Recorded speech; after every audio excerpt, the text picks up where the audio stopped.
नामापिते च मधुरं मधुरं स्वरूपं कर्मापिते च मधुरं मधुरा स्मृतिश्च बुद्धिं प्रबोधय प्रभो मधुबोधशक्तिं विद्यां प्रयच्छ परमां परिभावयामि। कोमलं कूजयन् वेणुं श्यामलोऽयं कुमारकः वेदवेद्यं परं ब्रह्म भासतां हृदये मम। पूजन्तं राम रामेति मधुरं मधुराक्षरम् आरुह्य कविता शाखां वन्दे वाल्मीकिकोकिलं। निगमकल्पतरोर्गलितं फलं शुकमुखादमृतद्रवसंयुतं पिबत भागवतं रसमालयं मुहुरहो रसिका भुवि भावुकाः। तृणादपि सुनीचेन तरोरपि सहिष्णुना अमानिना मानदेन कीर्तनीय सदा हरि। नारायणाखिलगुरो भगवन्नमस्ते शिवाय नमः शिवलिंगाय नमः। तन्मे मनः शिवसंकल्पमस्तु सर्वे भवन्तु सुखिनः। श्री राम जय राम जय जय राम। श्री राम जय राम जय जय राम। श्री राम जय राम जय जय राम। श्री राम जय राम जय जय राम। श्री राम जय राम जय जय राम।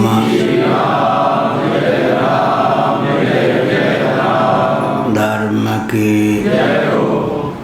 अधर्म का प्राणियों में विश्व का गौ माता की गोहत्या भारत सर्वभूत हृदय धर्म सम्राट श्री स्वामी करपात्री जी महाराज की।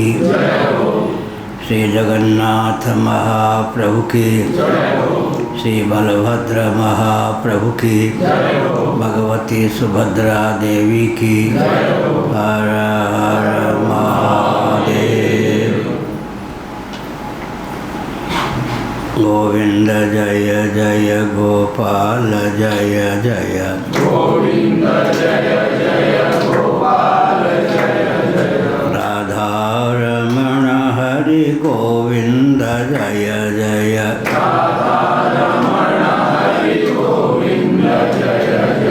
श्री कृष्ण गोविंद हरे मुरारे।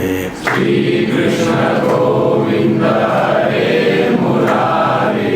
हे नाथ नारायण वासुदेव। हे नाथ नारायण वासुदेव। गोविंद जय जय गोपाल जय जय। गोविंद जय जय गोपाल जय जय। राधा रमण हरि गोविंद जय जय। राधा रमण हरि गोविंद जय जय। गोविंद जय जय गोपाल जय जय। गोविंद जय जय गोपाल जय जय। राधा रमण हरि गोविंद जय जय। राधा रमण हरि गोविंद जय जय। गोविंद जय जय गोपाल जय जय। गोविंद जय जय गोपाल जय जय। राधा रमण हरि गोविंद जय जय। राधा रमण हरि गोविंद जय जय। गोविंद जय जय गोपाल जय जय। गोविंद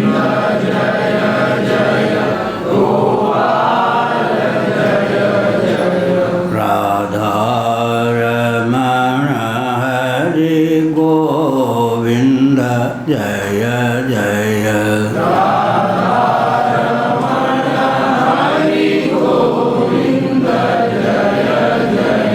गोविंद जय जय गोपाल जय जय। गोविंद जय जय गोपाल जय जय। राधा रमण हरि गोविंद जय जय।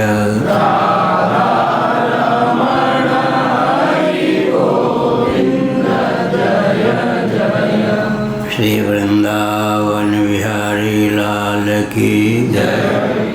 नमो माध्य शंभो शिव शिव शिव शिव शिव शिव नारायण नारायण नारायण। श्रीमद्भागवत सप्तम स्कंद अध्याय 14 श्लोक 41-42।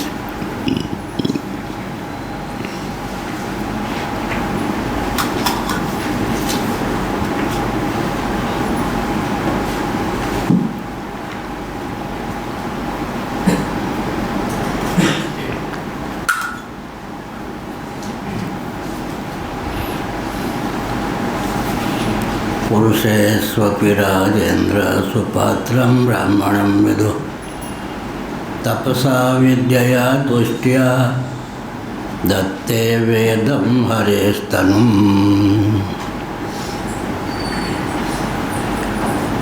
लन्वस्य ब्राह्मणा राजन् कृष्णस्य जगतात्मनः पुनन्तः पादरजसातिलोकीं दैवतं महत् नारायण।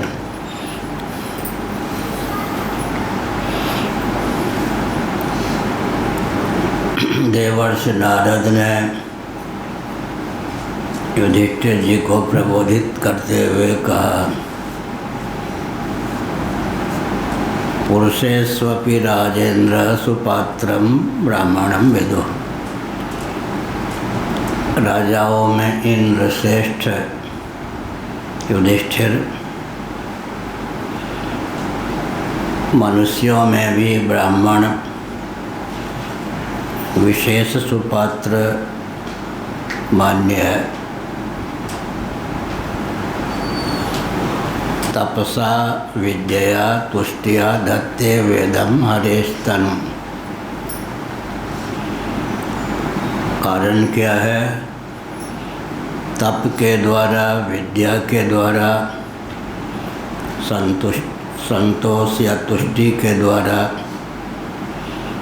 इसी प्रकार दैवी संपत्ति के अन्य जो विभाग हैं उन सब के द्वारा दिव्य गुण गणों से अपने जीवन को समलंकृत कर वेद मूर्ति भगवान को धारण करता है। वह वेद को धारण करने वाले ब्राह्मण मनुष्यों में भी सर्वोत्कृष्ट मान्य हैं। हरेस्तनु का भगवान का श्री विग्रह ही वेद मान्य है। श्रीमद्भागवत को भी श्री कृष्ण का विग्रह ही माना गया है। परब्रह्म की अभिव्यक्ति शब्द ब्रह्म के द्वारा होती है। शब्द ब्रह्मात्मक जो वेद हैं वो भगवान के अभिव्यंजक संस्थान हैं और भगवान से ही अभिव्यक्त हैं, अतः भगवान रूप ही मान्य है।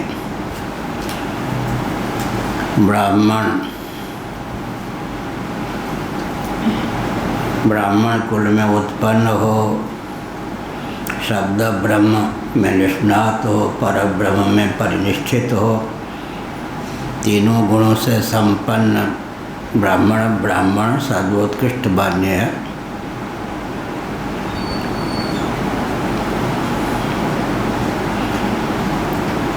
वेद क्या है?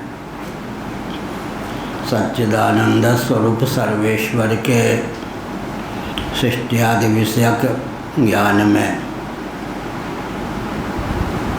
अभंग आन पूर्वी घटित शब्द राशि का नाम ही वेद है। निश्वासित हैं भगवान के वेद, निश्वास कल्प हैं। भगवान अनादि हैं, वेद भी अनादि हैं। वे वेद भगवान के विग्रह ही मान्य हैं। वेदैश्च सर्वैरहमेव वेद्यः। संपूर्ण वेदों के प्रतिपाद्य परम तात्पर्य भगवान ही सिद्ध होते हैं। इसलिए ब्राह्मणों का तिरस्कार नहीं होना चाहिए। ब्राह्मणों का दायित्व है कि वे सम्मान से स्वयं को सुदूर रखें, जीवन उंगली उठाने योग्य न हो। लेकिन भक्तों का, अन्यों का तात्पर्य है कि ब्राह्मणों को हर प्रकार से भगवान का विग्रह समझकर सम्मान दें, उनके प्रति आस्थान्वित हों। इसलिए ब्राह्मण का बहुत महत्व है। जिसका जन्म ब्राह्मण कुल में हुआ है, जो श्रोत्रिय है अर्थात वेदज्ञ है और ब्रह्मनिष्ठ भी है, तीनों प्रकार से ब्राह्मणत्व जिसके जीवन में समलंकृत है, वह ब्राह्मण भगवत रूप ही है। औरों की बात तो क्या, भगवान सबके पूर्वज हैं और पूर्व हैं। वे भी अपने आप में स्वयं में क्षत्रियत्व का आरोप करके ब्राह्मणी देव माने जाते हैं। ब्राह्मण, भृगु इत्यादि का सम्मान करते हैं। स्वतंत्र भारत में अंग्रेज़ों के दुरभिसंधि के कारण, पाश्चात्य जगत के षड्यंत्र के कारण ब्राह्मणों के प्रति अनास्था उत्पन्न की गई। लेकिन सदाचार संयम संपन्न जो वेदज्ञ ब्राह्मण होते हैं, सूत्रात्मक ज्ञान विज्ञान को विशद करने में समर्थ होते हैं, अधिकृत होते हैं। विस्तृत ज्ञान विज्ञान को सूत्र शैली में अभिव्यक्त करने में समर्थ होते हैं। कालक्रम से विकृत ज्ञान विज्ञान को विशुद्ध करने में समर्थ होते हैं। कालक्रम से विलुप्त ज्ञान विज्ञान को तपोबल से अभिव्यक्त करने में समर्थ होते हैं। शिव पुराण के अनुसार ऐसे ब्राह्मणों को ब्राह्मण कहा जाता है। विशेषण भी ब्राह्मण, विशेष भी ब्राह्मण। उनकी महिमा है। एक विचित्र बात है, ध्यान देने की आवश्यकता है। पृथ्वी के जितने धारक तत्व हैं, विकास के नाम पर आज उनको विकृत और विलुप्त करने का षड्यंत्र चल रहा है, व्यसन हो गया है। यह अंग्रेज़ों का षड्यंत्र ही। एक गांधी जी हुए हैं, उनके यहाँ ब्राह्मणों से मलमूत्र उठवाया जाता था और अन्यों से भोजन बनवाया जाता था, भोजन परोसा जाता था। अंग्रेज़ों की दुरभिसंधि के चपेट में गांधी जी को ही पहले लाया गया था।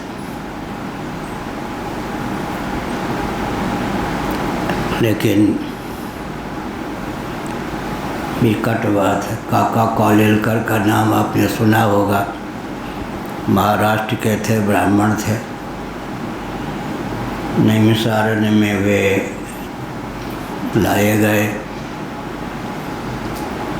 75 मिनटों तक उन्होंने प्रवचन किया मेरी आयु उस समय 20 साल की रही होगी। विचित्र ढंग से उन्होंने प्रवचन किया, काका को लेकर। मुझे याद है 2-4 वाक्यों को मैं बोल रहा हूँ। दुर्भाग्य से मेरा जन्म ब्राह्मण कुल में हुआ है, पहला वाक्य उनका यह था। ब्राह्मणों ने सदियों से विश्व को लूटा है, विकृत किया है, गुमराह किया है। यदि मैं पूज्य गांधी जी के संपर्क में नहीं आया होता तो मैं भी अपने पूर्वजों के मार्ग पर चलकर दुनिया को गुमराह करता। लेकिन मेरे पूर्वज ब्राह्मणों ने इतना अत्याचार किया है, अन्याय किया है। एक काका कॉलेलकर के शरीर से मैं उस अत्याचार पर, अन्याय पर पानी नहीं फेर सकता। इसकी महिमा हुई गांधी जी के द्वारा विकृत किए गए ब्राह्मणों के मस्तिष्क का यह नमूना है। गांधी जी के बारे में हो सकता है आप लोग 10-20 पृष्ठों की सामग्री की जानकारी रखते हो। 65 साल पहले मैं जब 10वीं कक्षा का विद्यार्थी था, गर्मी के अवकाश में, छुट्टी के दिनों में 1000 पृष्ठों का मैंने गांधी जी का जीवन चरित्र पढ़ा था। तो इन नेताओं के हृदय में ही ब्राह्मणों के प्रति अनास्था उत्पन्न की गई।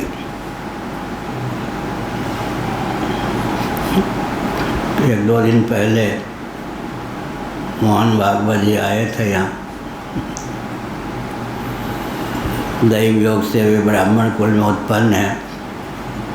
कुछ समय पहले उन्होंने कहा था, पंडितों ने, ब्राह्मणों ने लिख मारा। तो हमने कहा आपने अच्छा कहा, मूर्खों ने नहीं लिखा ना, पंडितों ने लिखा है ना। हंसने लगे। ब्राह्मणों के हृदय में भी ब्राह्मणों के प्रति घोर अनास्था उत्पन्न कर दी गई।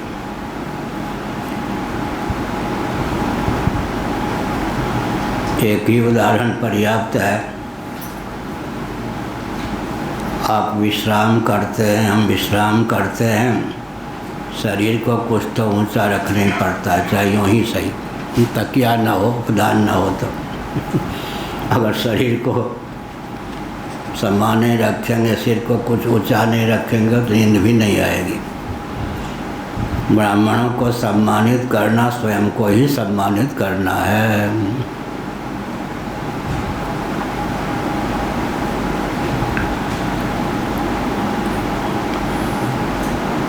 कल भी मैं सोच रहा था, आज भी सोच रहा, हमने प्राणों को हथेली पर रखकर गुरुओं की सेवा की।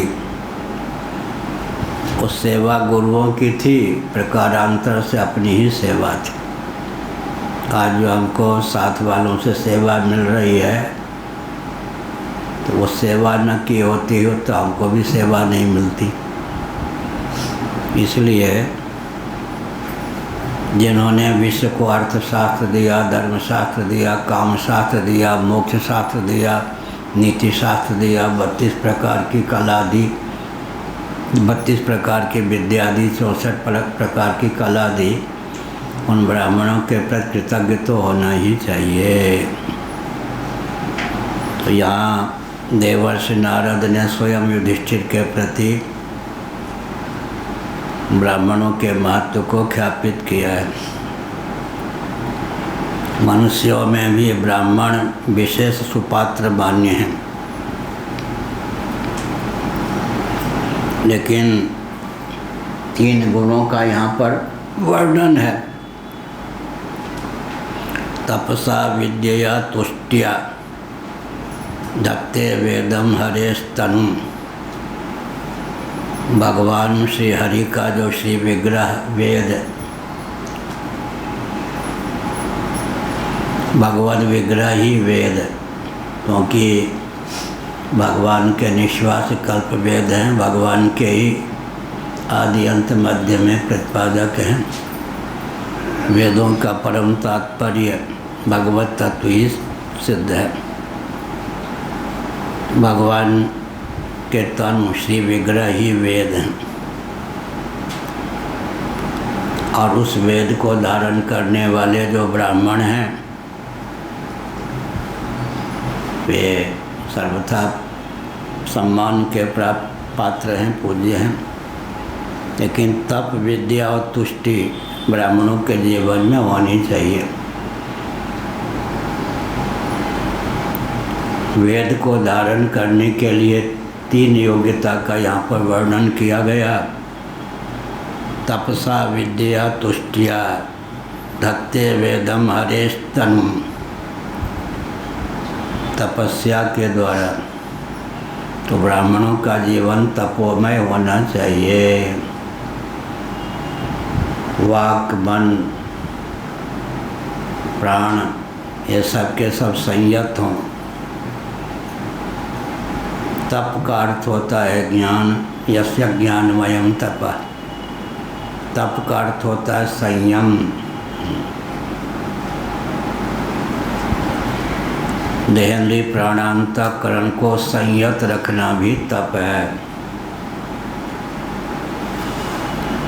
वेद रूप भगवद विग्रह को धारण करने वाले ब्राह्मण हैं।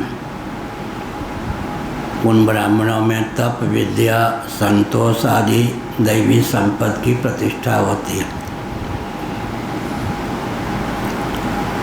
वो तप नहीं करेगा, देहेंद्रीय प्राणांतकरण को संयत रखकर वेदाध्ययन नहीं करेगा, वैदिक वाङ्मय को विकसित नहीं करेगा, धारण नहीं करेगा, सत्पात्रों के प्रति उनकी व्याख्या नहीं करेगा, तो वेद विज्ञान विलुप्त हो जाएंगे। तपोमय जीवन ब्राह्मणों का होना चाहिए। विद्या वैभव से संपन्न ब्राह्मणों का जीवन होना चाहिए और संतोष होना चाहिए जीवन में।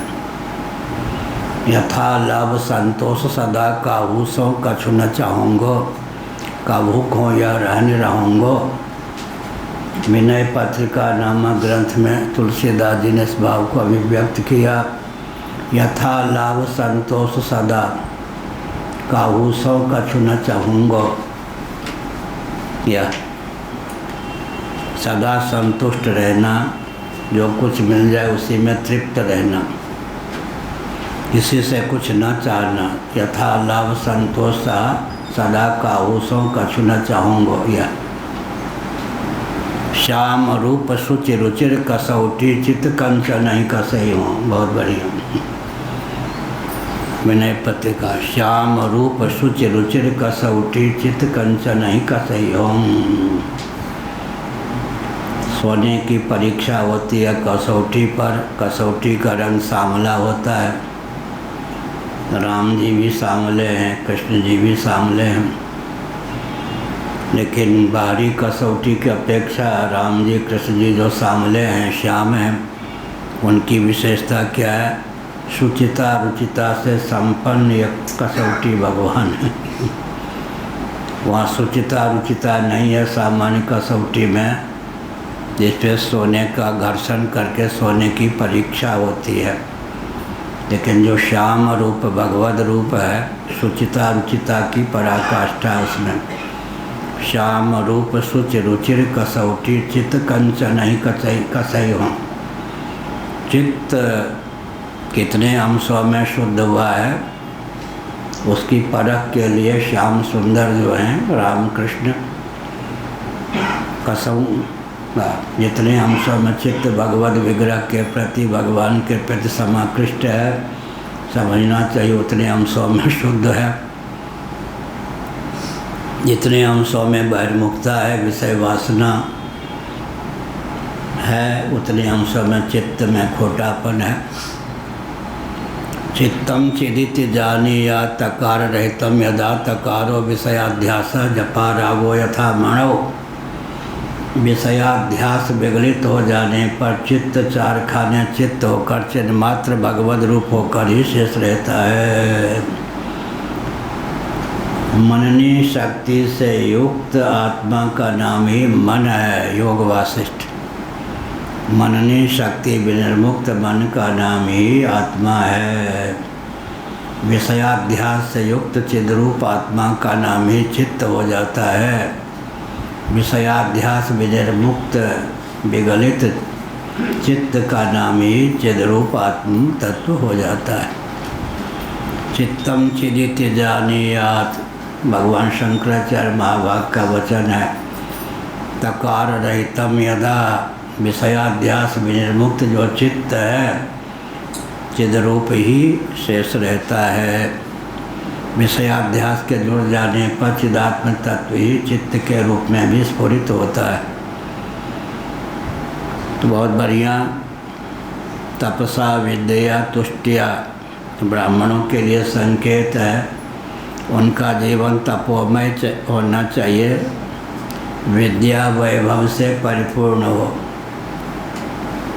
ब्राह्मण हो और विद्या के समर्जन में रुचि न हो, दुर्भाग्य की बात ही है। तुष्टिया, जीवन में तृप्ति हो, संतुष्टि हो। लेकिन ईश्वर आवत अति कठिनाई, राम कृपा बिनु आई न जाई। परसों 1-2 मिनट के लिए यहाँ कोई सज्जन आ गए, शायद पहले आदित्य वाहिनी के रहे होंगे, नाम आदि मैं भूल गया। भगवान का नाम ही याद रहे, यही बढ़िया। मैंने कहा कितने साल बाद, 1.5 वर्ष बाद छाया दिखाई पड़ी। क्या करते होंगे? हमने उनसे और कुछ नहीं कहा। ये विचित्र बात। कल भी मैंने कहा, वेदना पूर्वक, परसों भी कहा, 1 अरब वर्ष बाद सही यह जो घाटी है इसको पार करने पर ही कैवल्य मोक्ष की प्राप्ति होगी। लुढ़कते पुढ़कते मरते मराते स्वर्ग नरक की घाटी पार करते करते 84 लाख योनियों में भटकते भटकते सही 1 अरब वर्ष बाद सही चैतन्य, जिस ज्ञान विज्ञान की वर्षा भगवान करवा रहे हैं, उस ज्ञान विज्ञान को प्राप्त करने पर ही कल्याण होगा। अभी मानव जीवन सुलभ है, भगवान के धाम में जन्म हुआ है या निवास कर रहे हैं। अवसर प्राप्त होने पर भी जब चूकते हैं तो ये नहीं समझते कि इससे बढ़कर आत्महत्या क्या है। इसीलिए कहा ब्राह्मणों का जीवन तप विद्या तुष्टि बने संतुष्टि संतोष से संपन्न हो। भगवान का श्री विग्रह जो वेद है उसको धारण करने के लिए जीवन में तप चाहिए, विद्या चाहिए, संतोष चाहिए। विद्या को बीच में रखा देवर्षि नारद ने। विद्या इधर तप चाहिए, उधर तुष्टि चाहिए, दोनों तकार तप और तुष्टि। संतुष्टि माने संतुष्टि, बीच में विद्या चाहिए। विद्या तो है लेकिन संतोष नहीं है, इधर तप नहीं है। तप और तोष से युक्त विद्या नहीं है तो क्या होगा? और विद्या विद्या नहीं रह जाएगी। इसलिए विद्यार्जन के लिए भी तप करना चाहिए, विद्या के संरक्षण के लिए भी तप करना चाहिए, और विद्या का पात्रों में वितरण के लिए भी तप चाहिए। विद्या क्या हो? तपोबल से युक्त हो तभी विद्या प्राप्त होती है। विद्या का संरक्षण भी तपोबल से युक्त होने पर ही संभव है। इधर तुष्टिया यथा लाभ संतोष। अगर व्यक्ति विषय की किंकरता पालेगा, और चाहिए, विद्या को बेचेगा काम नहीं बनेगा। इसलिए विद्या तप और संतोष के बल पर ही प्राप्त होती है, और विद्या का संरक्षण भी तप और संतोष के द्वारा ही संभव है। और विद्या लेकिन तुष्टि ना हो। विद्यार्जन में संतुष्टि माने बस बहुत जान लिया, अब क्या जाने। और बहुत बढ़िया। जीवन में व्यक्ति को गौरवान्वित करने के लिए दो चीज़ है ना, विद्या और कला। जिसके जीवन में विद्या नहीं और कला नहीं, वो जीवन क्या है? विद्या हो और कला हो। शुक्र नीति में 32 विद्या 64 कला का निरूपण किया गया है। वाक की प्रधानता से विद्या की निष्पत्ति होती है। वाक की प्रधानता से, हाथ आदि की प्रधानता से कला की निष्पत्ति होती है। चटाई बिनना इत्यादि कला है। वाक की प्रधानता से विद्या की अभिव्यक्ति होती है। विद्या अर्जन करने के लिए भी तप चाहिए और संतोष चाहिए। रोजे खीर पकौड़ी मालपुआ चाहिए तो विद्या कहाँ से मिलेगी? आजकल बहुत विडम्बना है, निंदा में तात्पर्य नहीं है, लेकिन कष्टपूर्वक कहते हैं। संस्कृत के विद्वान कदाचित हैं भी, पढ़ाने में रुचि नहीं उनकी होती।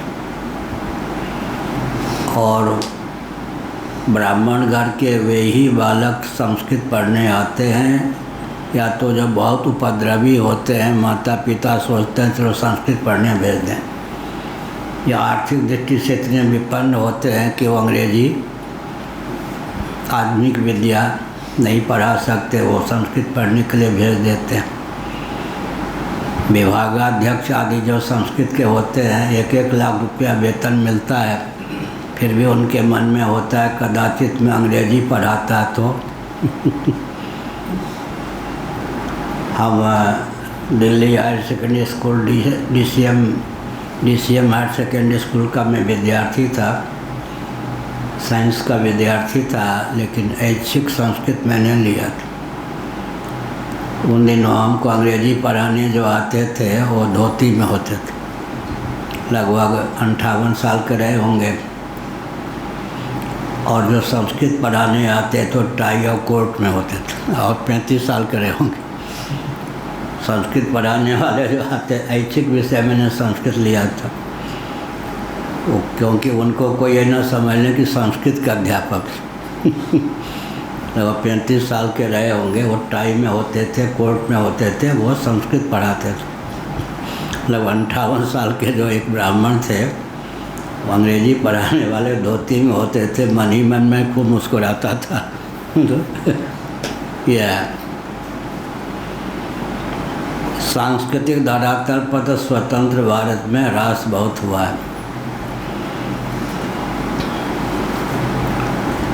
अब तो धोती पहनने वालों का दर्शन कठिन। कर्मकांडी पंडित भी नेपाल में तो चुस्त पैजामा पहन के ही कर्मकांड कराते हैं। क्या फल मिलता होगा? पाँव में फांस करके जो वस्त्र, अंडरवियर, पैजामा, पैंट आदि पहना जाता है वो अशुद्ध होता है। गले में फांस करके जो वस्त्र पहनते हैं, बनियान आदि, वो भी अशुद्ध ही होता है, चाहे 50 बार रोज धो। कम से कम पूजन पाठ के समय तो अंडरवियर इत्यादि, कच्छा तो ठीक है, पाँव में फांस करके जो वस्त्र पहना जाता है स्वभाव से अशुद्ध है।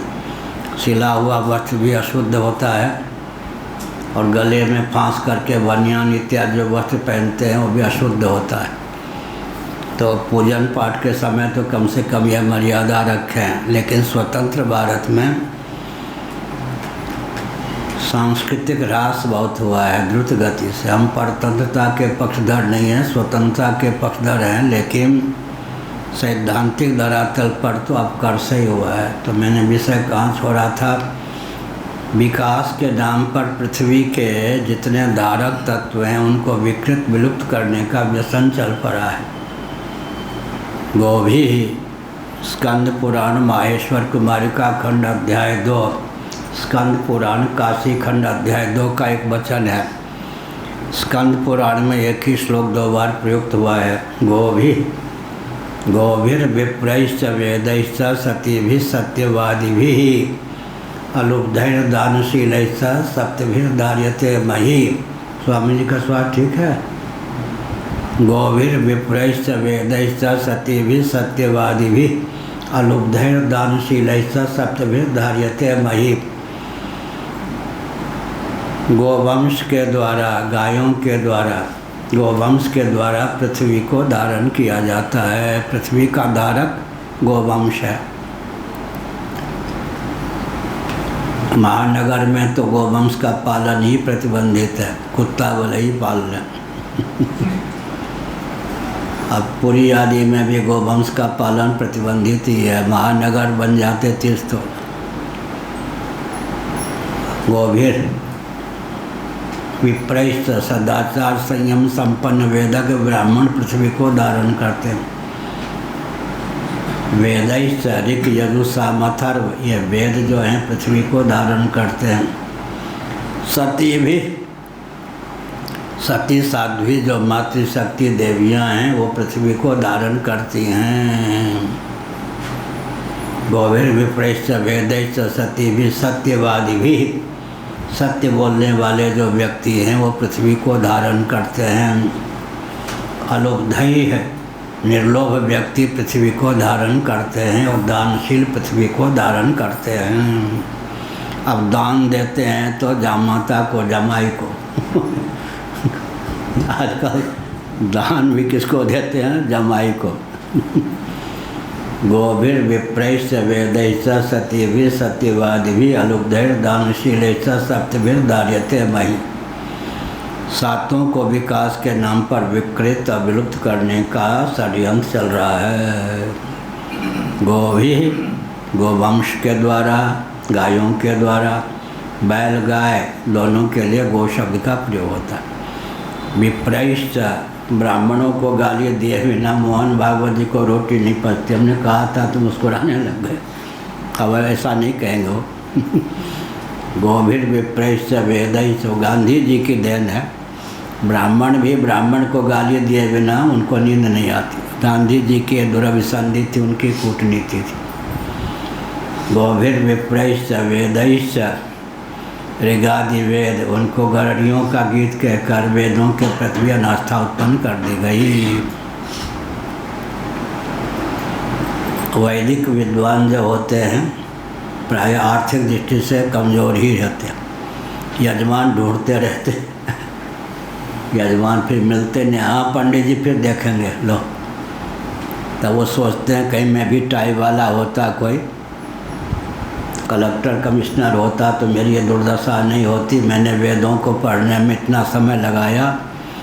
एक बहुत बढ़िया कासगंज में एक पंडित कहते थे, महाराज मैं तो भूखे रह लूँ, आधा पेट खा लूँ। अब मेरे घर में जो आधुनिक ढंग की बहुएँ आई हैं वो कहती हैं, ससुर जी आपके त्याग से हम भूखे मरें क्या? क्या आपको तो हम लोगों का ध्यान रखना चाहिए। बात तो ठीक है। तो उन्होंने कहा, महाराज हमने इतना परिश्रम करके संस्कृत पढ़ा, संस्कृत पढ़ने पर अब मैं संस्कृत को कोस तो नहीं सकता, घर वाले मुझको कोसते हैं। तो जिन्होंने बहुत तपपूर्वक त्यागपूर्वक संस्कृत का अध्ययन किया उनके पर सम्मान होना चाहिए। वो वेद उनको भी विद्या के प्रति। और दूसरी बात है, अंतरंग बात तो यही है कि शास्त्रों में लिखा है इस ज्ञान से यह फल, वास्तव फल तो मिलता है, अवान्तर फल के रूप में ज्ञान जो है सरस्वती का लक्ष्मी से वैर है, यह कहना भी ठीक नहीं। सरस्वती विभूति के रूप में प्रकट होती ही है। शांत एकांत वन में भी कोई रह जाए जिसमें विद्या और कला है, तो विद्या और कला उसका योगक्षेम वहन किए बिना नहीं रहती। बहुत अच्छा। पुरुषेष्वपि राजेन्द्र सुपात्रम ब्राह्मणम विदुः तपसा विद्या तुष्टिया धत्ते वेदम हरेस्तनुम। हे राजेंद्र युधिष्ठिर जी, मनुष्यों में भी सुपात्र सबसे उत्तम पात्र ब्राह्मण मान्य है। कारण क्या है? हेतु विद्या तप और तुष्टि के द्वारा भगवान का से विग्रह भगवद रूप वेदों को धारण करते हैं। प्रकारांतर से ब्राह्मणों का दायित्व भी बता दिया गया। ब्राह्मणों का जीवन तपोमय होना चाहिए, विद्या वैभव से संपन्न हो और तुष्टि हो, संतोष जीवन में होना चाहिए। जो विद्या है और तप है, उचित वैभव को, उचित विभूति को तपस्या समाकृष्ट कर ही लेती है, विद्या समाकृष्ट कर ही लेती है। शांत एकांत वाटिका में भी कोई पुष्प खिला हो, उस माली की दृष्टि भी कदाचित उस पुष्प पर न जाए, फिर भी भगवान की शक्ति, प्रकृति की दूती हवा उसकी सुगंध को चारों ओर विकीर्ण किए बिना नहीं रहती। इसी प्रकार से अगर विद्या है तो विद्या अपना प्रचार कर ही लेती है। तप विद्या तुष्टि, विद्या के पहले तप, विद्या के बाद में तुष्टि, अर्थात विद्यार्जन भी बिना तप और संतोष के संभव नहीं। विद्या का संरक्षण भी बिना तप और संतोष के संभव नहीं है। यह ब्राह्मणों को कोसना नहीं चाहिए। जो वेदज्ञ ब्राह्मण हैं, तप विद्या तुष्टि के द्वारा वो भगवान का जो शिव विग्रह वेद उसको धारण करते हैं। वेदैश्च सर्वैरहमेव वेद्यः, समस्त वेदों के परम तात्पर्य भगवान ही हैं और भगवान जो परम ब्रह्म स्वरूप हैं, उन्हीं से शब्द ब्रह्मात्मक वेद की अभिव्यक्ति हुई है। गीता का 3रा अध्याय। अक्षर संज्ञक परमात्म तत्व से ही ब्रह्म माने शब्द ब्रह्मात्मक वेद की अभिव्यक्ति हुई है। ऋक् यजुः साम अथर्व 4 वेद हैं। उद्गाता, अध्वर्य, होता आदि के जो कर्म हैं वेदों के द्वारा संपादित होते हैं। मित, अमित, साम और सम्मिलित, पोयम, वर्ष, पद्यवध, छंदोबद्ध वेद, ऋक्, गद्यात्मक वेद जो हैं यजु, और स्वर की प्रधानता से जो वेद हैं वो साम, और सम्मिलित जो हैं वो अथर्व। यह होता, उद्गाता, अध्वर्यो, इन सब के कृत्यों का संपादन जिनके द्वारा होता है वो चारों वेद हैं। वेद भगवान के तनु हैं, विग्रह हैं, इसलिए वैदिक मान भाव सम्मान के पात्र हैं।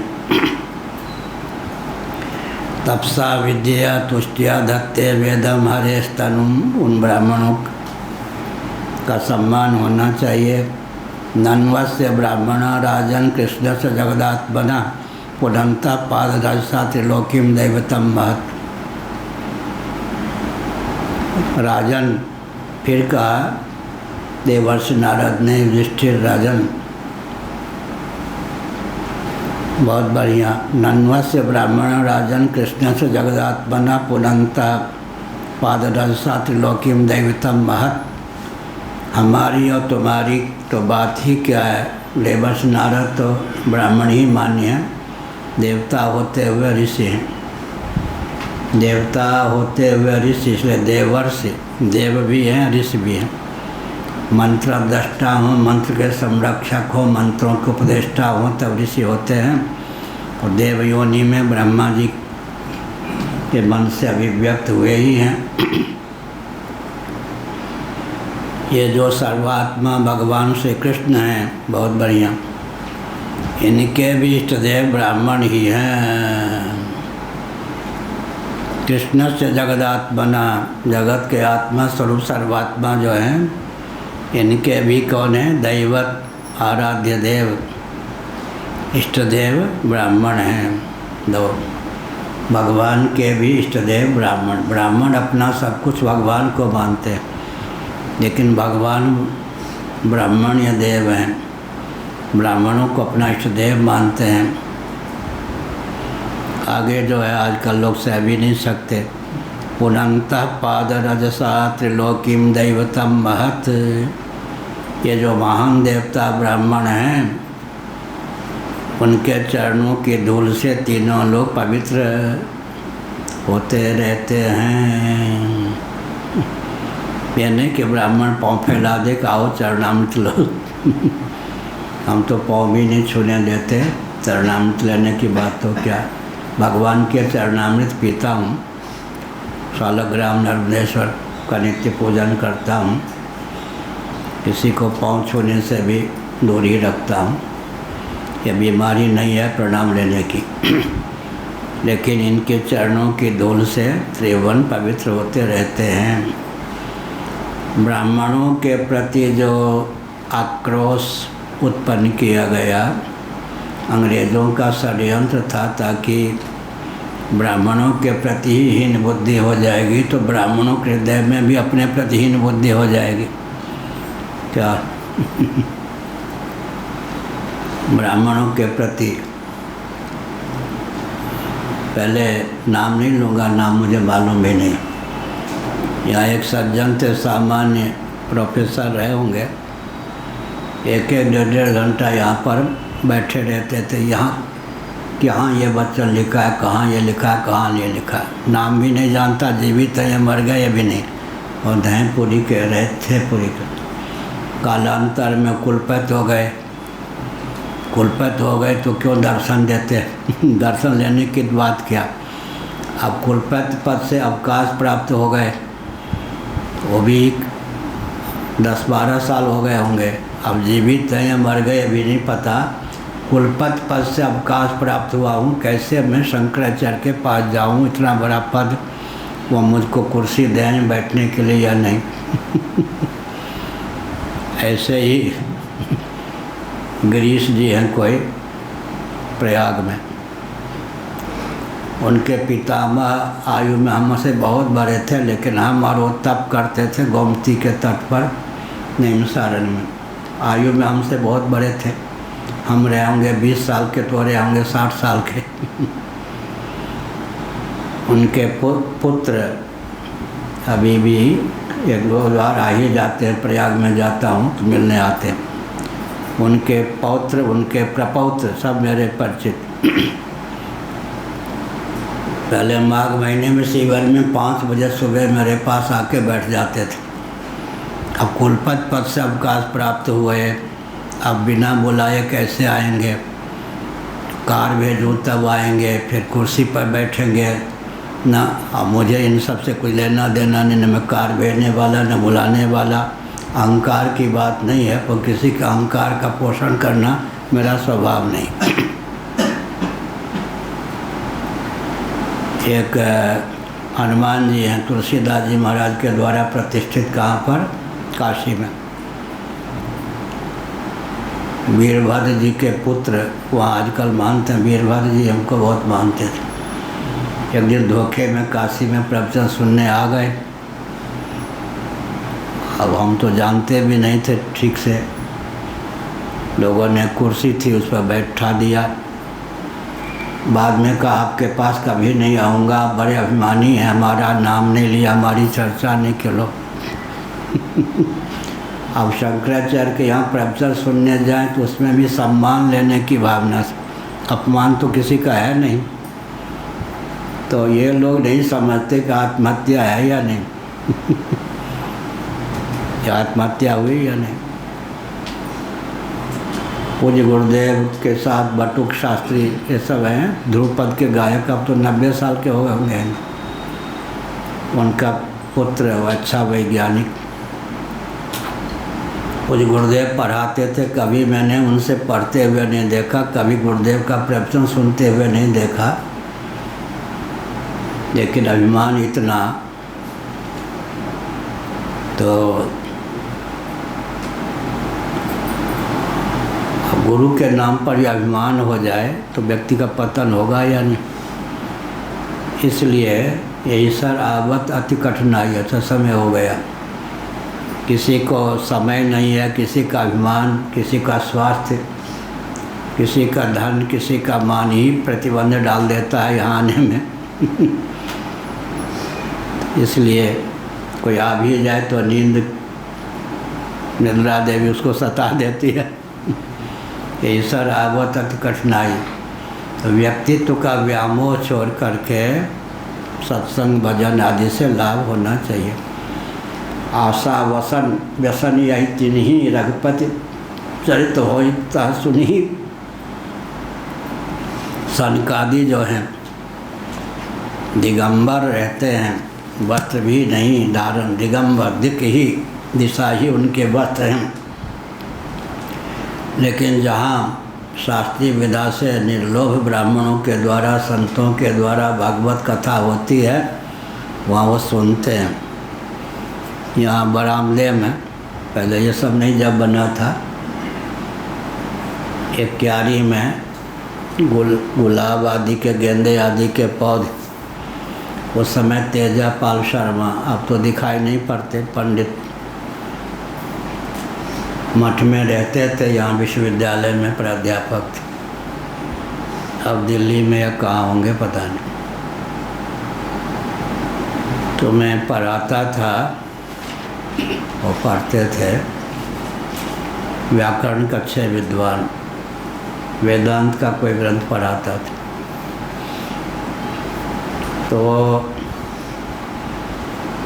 गिलहरी संभवतः यहाँ 2 गिलहरी 5 मिनट पहले आके बैठ जाते हैं। मेढक, यहाँ वहाँ गिलहरी वृंदावन 2 मेढक दरदुर समन्वय साम्राज्य संरक्षण। हाँ, समन्वय साम्राज्य संरक्षणम पूज्य गुरुदेव का पहला ग्रंथ है संस्कृत।